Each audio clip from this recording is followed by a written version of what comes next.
چیز بکنیم. بنده یه فرد انقلابی هستم، اینجا دارم صحبت میکنم و بر اساس اعتراض به این وضعیتی که ایشون به وجود آورده دارم صحبت میکنم. اگه نبود که بنده که نمیخواستم که در این مملکت بیام دوباره کار کنم، هم کار فرهنگی خودم میکردم.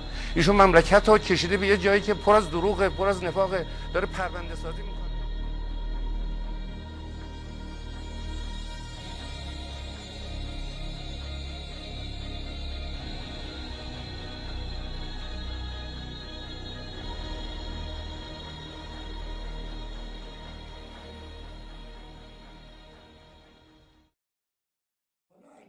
طلبکارم شدن اونایی که مردم رو کشتن، تازه میگن خدا آبروی فتنه‌گران رو برد، خدا آبروی فتنه‌گران رو برد، خدا آبروی اونها رو برد که کهریزک به وجود آوردن، خدا آبروی اونها رو برد که مردم و خانواده‌هاشون عزادار کردن و جمعی رو تو خیابونا در روز عاشورا به شهادت رسوندن، خدا آبروی اونها رو برد که حق ملت رو تضییع کردن و جمعی از بچه‌های مردم رو اعدام کردن، خدا آبروی اونهایی رو برد که شهادت دادن که آقا افراد از رو پل انداختن یا زیر ماشین کردن و اونا رو محکوم کردن به زندان انداختن. ما کاری نکردیم که آبرو رفته باشه، چون به ما میگم دیگه آبرو اونا رفت که این جنایات رو کردن و ننگین کردن.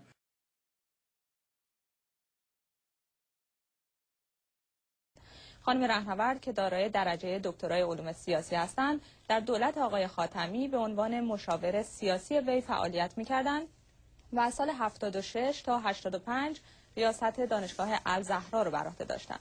ایشان در حال حاضر هم به عنوان استاد دانشگاه مشغول فعالیت هستند.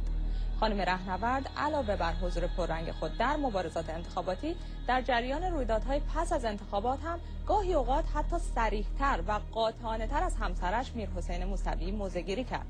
به عنوان نمونه، پس از صدور بیانیه 17 از سوی آقای موسوی و پخش شایعاتی مبنی بر سازش پشت پرده، خانم رهنورد بار دیگر سینه سپر کرد، بیانیه را کف خواسته ها و آرمان های مردم خواند و از عدم سازش با دولت احمدی نژاد سخن گفت.